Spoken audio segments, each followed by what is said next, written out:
This is lesson 18 for Saxon 4. We're going to look at temperature.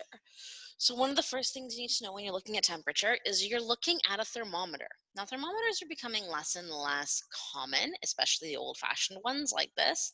But really all you're doing is you're looking on a number line, okay? It's just the number line is now vertical instead of horizontal. So the first thing we need to do is we need to figure out what increments it is growing up in. So that is the amount it is going up in. Those are called increments. So if I was here and we had all of this filled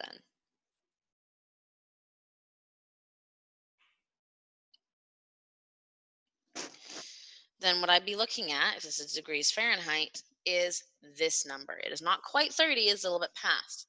However, it is not 31, because if we count our lines, this is 20, this is 30. So 20, 21, 22, 23, 24, 25.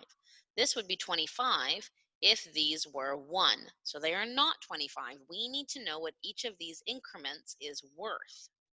So one way you can do that is to count up and see where you got. I got up 25, which means I need another 5 to get to 20 or to get to 30. So that would mean these are 2s. So I could do 2, 4, 6, 8, 10, or 20, 22, 24, 26, 28, 30, which means 30, 32.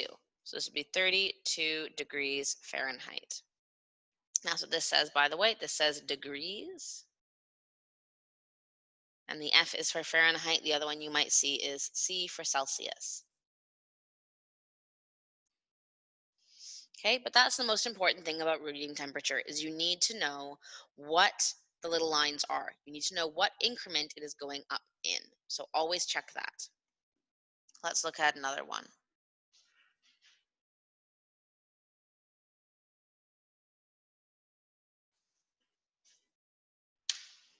Okay, let's say instead of these, it gives you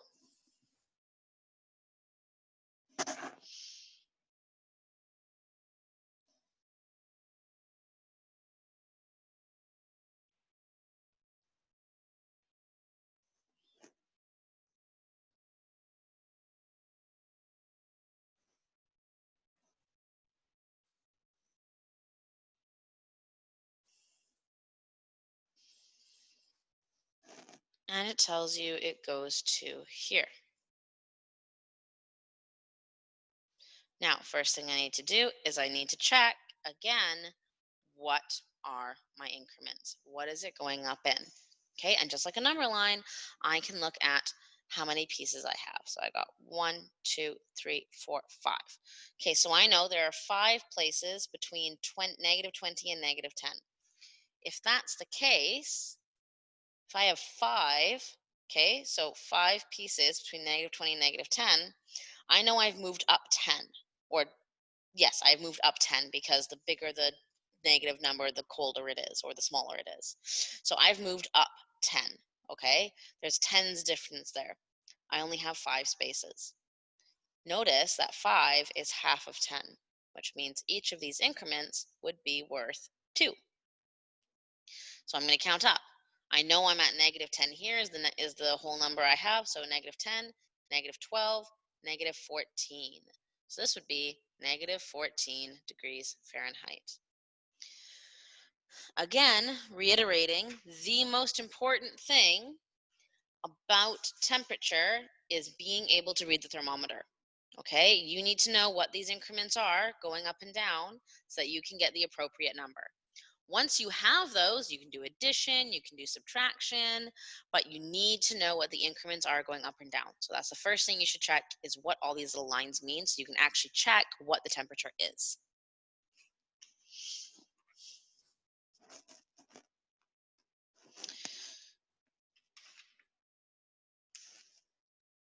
So the other thing you might be looking at is you might be looking at time and temperature problems. So when you're looking at a time and temperature problem and it's asking you what the difference between 2 times are, all you're doing is subtracting. So if it's asking for the difference between 2 temperatures, you're just subtracting. Difference is subtraction. Okay? So again, as long as you can read the temperatures, You can do everything else with them. They're just numbers. Don't get thrown off because it's from a thermometer. Okay, difference is subtraction. All together is addition, so on and so forth. Okay, but again, make sure you can read the thermometer. So count up. If it's not ones, go to twos. Count up. If it's not twos, usually it'll be ones, twos, fives, or tens. Those are your most common ones. So try those first. Ones, no. Twos, if it didn't work, try for the fives. If fives didn't work, try for the tens. If tens didn't work, then start going up in more tens and more fives. Okay, so for example, your next one would be 15, and then after that would be 20, and keep checking. Okay, most common though, you're going to get one of those four. So when you're looking at temperature, check first which one of these four is your thermometer. If it's none of those four, it is bigger, then start going up to large numbers. But check these ones first. That is lesson 18 for temperature, Saxon 4.